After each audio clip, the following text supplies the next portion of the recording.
I started DJing. I was like a product of hip hop. I used to break dance, write graffiti, all that kind of stuff. I was into music. I played bass and drums when I was a kid, and that was some of it an evolution into DJing because I was into all the other elements of hip hop, pretty much all of them, and DJing was kind of next on the list. But that and in an episode of Fresh Prince one time, I was watching DJ Jazzy Jeff snuck in on a family meeting and started scratching the record when he was they were talking about classical music or something like that. Started scratching violins, and I was like, what was that? And kind of fascinated me to go find out about it, and I found out and got some turntables and fell in love and never stopped doing it since. Open format.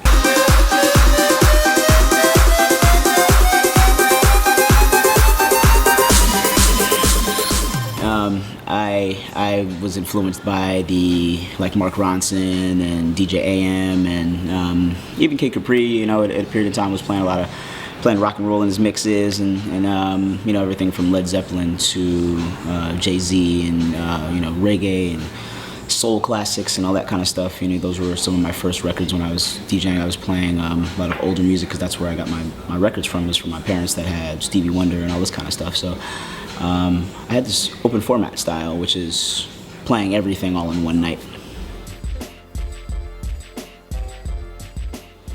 Well, so being an open format DJ is one of the toughest for that reason.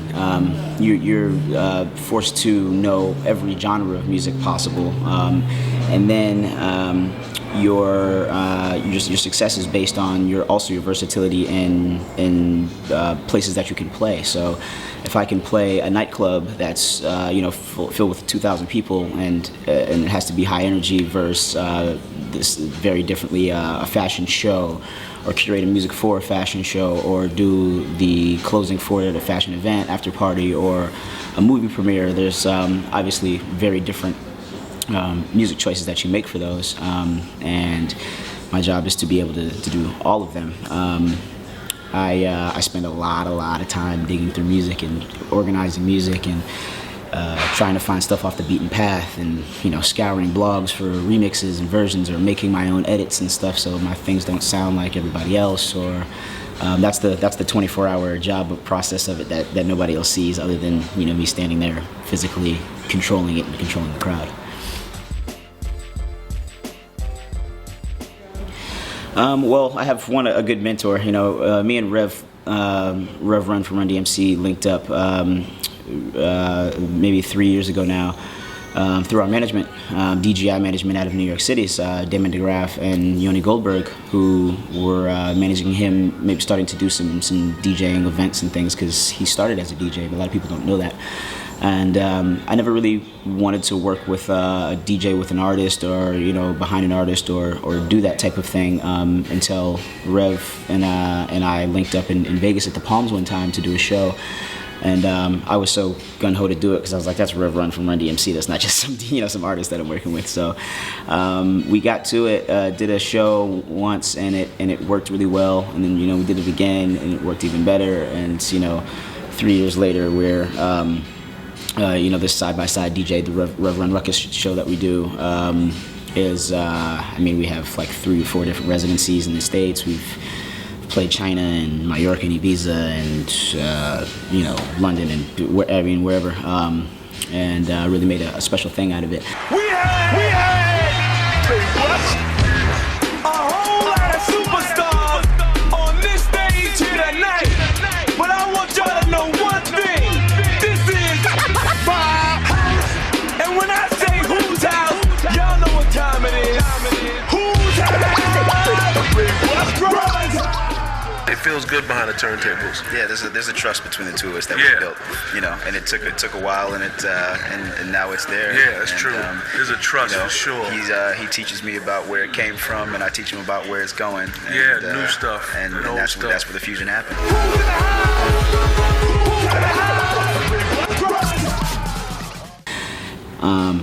Then further down the line, Run DMC decided to reunite and do a show for Jay-Z's Made in America tour in Philadelphia, and they were going, freaking out, who are we gonna have DJ, and how are we gonna do it? It's big shoes to fill. Play behind Jam Master Jay is the band for Run DMC. Nimble, and he was quick, but Jam Master Mud, Faster Jacks on Jay's dick.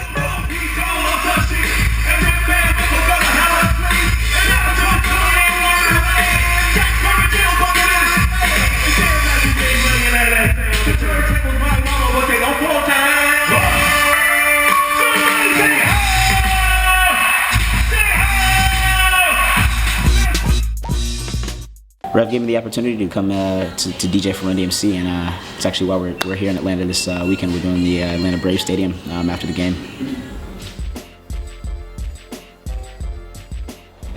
Man, malfunctions. Well, there's a man standing very close to me that helps me deal with all that kind of stuff now.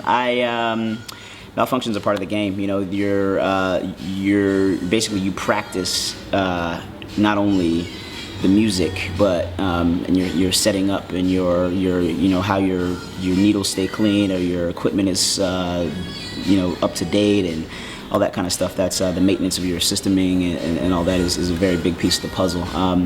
The most important thing is to never panic. You know, first and foremost, never panic. You know, as long as you can keep a rhythm, keep the music going, keep the the mic talking, and don't sound nervous, look nervous, or feel uncomfortable. You'll usually be able to make your way out of anything. But I mean, there's times when needles are slid off of records, or back in the days of vinyl, where it's skipping, or you click, or you scratch a record like right before you're about to play it, and it's unplayable, and you don't realize there's all kinds of things. You gotta roll with the punches, and keep your timing moving. Man, your social media is, I mean, if not like 75% of the situation nowadays. I mean, you would say that's how the president got elected this year. It's a huge piece of the puzzle, and you stay involved with it as best you can. With the travel, I mean, the lifestyle of this is a lot of fun. If you can become successful at it, it's a lot of fun, and it looks amazing on social media, because people are like, why you're in another country or another place every 10 seconds. There's all these thousands of people bugging out, and that you're controlling a party. You get to play music for a living and make people smile, laugh, and dance. And so, if you put that on social media and you show that life in that world, it's usually pretty interesting. But it's a huge piece of the puzzle. Your brand is everything. If somebody doesn't necessarily know your music from somewhere, then they're looking at your social media going, how many likes are on your Facebook page, or how many Instagram followers do you have, or what kind of stuff do you put on your Instagram, because it fits our brand, so that your social media is a huge piece of the puzzle, and should be an important piece of your brand no matter what you do. But with DJing, it's half the battle as far as I'm concerned. Separates me is my brand. I put what it is that's me inside my music. I'll probably listen to everything and put everything in my sets. I've had to go to Indianapolis and play things that had like country influences and stuff for Macy's, and I'll be able to do that. I put everything and all different kinds of styles into one set in my music. Also a lot of cutting and scratching and DJing, which doesn't necessarily exist in the dance music world so much. There's a couple of guys, Laidback Luke and Chucky, and a few guys that do that, but that's a big piece of my influence as a DJ. So I cut and scratch on top of dance music. That's a big piece of the puzzle. I pick up CDJs and make loops and use it like a guitar, like a whammy bar with the pitch control and stuff. I don't know if you saw my YouTube videos, people see that. Those are, I have my tricks, and my rock and roll on top of hip hop, and my travel is very different than a lot of people's. I play more nightclubs, more of different types of things probably than anybody else, I would say. I play a private party for Oprah, or an event for Victoria's Secret, and then play a nightclub in Atlantic City or Vegas, or then play a complete house music festival, or I hodgepodge.